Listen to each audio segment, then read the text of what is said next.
Hi, my name is Dr. Peggy Parker. I'm a biological medicine doc and a naturopath. And a few years ago, I made a discovery that promises to be a medical game changer. I discovered that ionized water has some unique antioxidant properties that are absolutely foundational for regaining or maintaining health.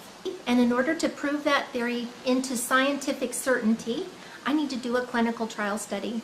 And doing this study has been an absolutely overwhelming passion of mine for the last few years. And now all the pieces are in play, and it's time for me to begin. The first time I heard about ionized water was actually during my biological medicine training. And I tried this water ionizer that was recommended, and I didn't really like it. Then I got really sick. Actually, my gallbladder became gangrenous before doctors figured out what was wrong with me. And so when they tried to remove it, they left a lot of gangrene in my body, and so I was really literally rotting from the inside out. I was really sick, couldn't seem to get much better. I tried everything that my naturopathic and biological medicine taught me that had worked to help my patients, but it wasn't really doing much for me. And a friend of mine told me about ionized water, and because I had a negative experience with it in the past, I just ignored her. And she kept talking to me about it, and I kept being sick. So one day I found out that there was a man coming from Japan to do a lecture. So I decided to go to the lecture, and during this 3-hour lecture, it took a long time because we had to do translation. During the 3-hour lecture, I drank 4 16-ounce glasses of this ionized water, and every symptom that I had disappeared, and it stayed gone for 2 full days. So I knew there was something important, I just couldn't figure out what it was. So I went home and I started thinking about it, and then I was like, oh, I think I might understand what's happening. So I went and bought an ionizer, arranged for 10 of my patients or friends who were all 60 years old or more to be part of an informal study. And they agreed to drink a certain amount of water every day and come back in after 1 week and 2 weeks and after a month to be tested. And so what I was doing is testing their blood, their urine, and their saliva, and hooking them up to some machines and kind of looking at things. Their test results were tremendously better. So it wasn't based on symptoms. What I was looking at was how minerals were being introduced into their cells, how the pH, how the cells would change pH, and how the rates of oxidation were changing.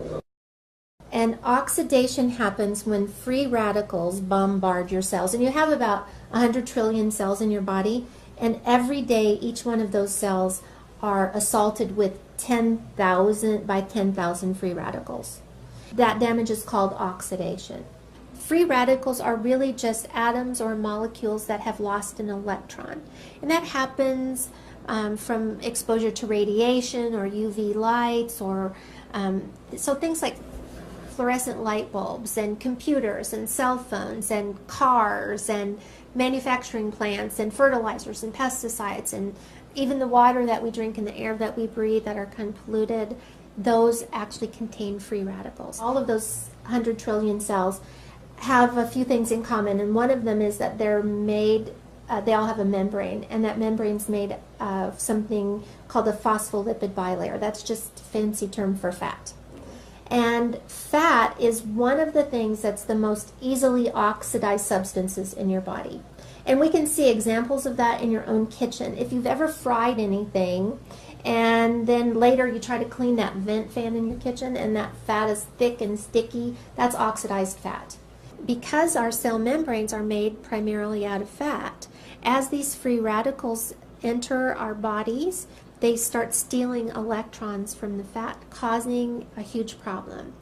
That fat then changes its character. Instead of being a semi-permeable membrane that allows oxygen and water to flow freely in and lets carbon dioxide and a few other waste products out, instead of doing that, it starts to repel water, so the cell becomes dehydrated. It starts to repel oxygen, so now the cell doesn't have enough oxygen to produce energy.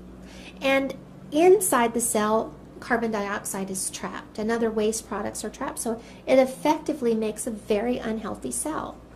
Well, those unhealthy cells will divide and multiply in your body just like all cells will. So healthy cells, unhealthy cells, they all do the same thing. They divide and make two new daughter cells that are identical to the parent cell. When that happens, we start to see tissues change. We start to see organs change. We start to see glandular systems change. And so wherever your genetic weakness is in your body, whether it's your eyes or your heart or your blood vessels or your skin or your pancreas, wherever the weak link is, that's where we're going to see a disease process or an illness begin to form. And unless you've been living under a rock for the last few years, then you know about antioxidants. You know that vitamins A, C, and E are antioxidants, and you know that all the brightly colored fruits and vegetables, even chocolate and coffee, contain antioxidants. In theory, the more antioxidants you consume, the more reversal of oxidation in your body, or the more it will stop that free radical damage. But there's a little known fact about these antioxidants that we take in supplement form or in our foods, and that is that as they do the very thing they're designed to do, which is quench a free radical, it becomes a free radical itself. So it donated an electron to a really bad free radical, and in turn it becomes a weak free radical. So you can see that it could slow down this process of aging and disease and death, but it could never really make a big enough impact to stop it. There's an interesting thing about ionized water. As I tested all of my patients, I began to see dramatic changes in the rates of oxidation on their cells. Couldn't figure out why, and then one day it was like a light bulb went off. I'm like, oh, this is about oxidation. What's happening is that as this oxidation disappears on their cells, everything else changes. I'd been focusing on the wrong thing the whole time. My colleagues have been focusing on the wrong thing the whole time. I had a friend who said, you know what, this is just like hydrogen fuel cell technology. What happens in a hydrogen fuel cell is that water's passed through an electrical field, splits the water up, so H2O becomes OH negative and H. So we have hydrogen, and in the presence of platinum, which exists in all hydrogen fuel cells, those hydrogen easily, freely give up their electrons. So now what do we have? We have a bunch of free electrons. In hydrogen fuel cell technology, those free electrons are put down a little wire and we get electricity. In ionized water, what happens is that those free electrons are recycled into the water. So that as we drink that water, we're actually taking in a bunch of free electrons.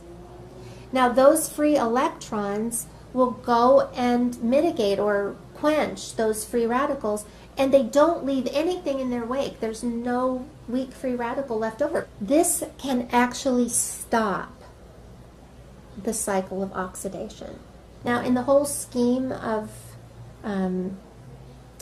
clinical trial studies, the end result is always that there's a product, an end product that's made, like a drug, that can be sold for billions of dollars, so it offsets the cost of the clinical trial studies. In this particular case, I don't sell anything. I'm just trying to help people be well. My very first patient that I lost was 16 years old, and it happened at a time when one of my daughters was 16 years old. This was potentially the hardest thing I've ever been through. And all I could think of was what could I have done differently? How could I have helped her? And then a few years later, I found this technology, and I realized that it was the answer to that question of what could I have done differently and how could I have helped her more. It's my passion to save the world one glass of water at a time. I know it sounds like a lofty goal, but I want to end as much disease and suffering in the world as I can, as fast as I can. I really believe this clinical trial study can be a medical game changer, but these things never happen as a result of just one person's effort. It takes so many people to accomplish a project like this. And with your support, I believe that we can move forward. I need you to help me spread the word. You can do it by emailing this video to everyone you know. Put it on your Facebook page. Pin it to your Pinterest board. Tweet about it and ask all of your friends to do the same. because I believe that together we can pioneer a change in the health of people all around the world, one glass of water at a time. Thanks so much.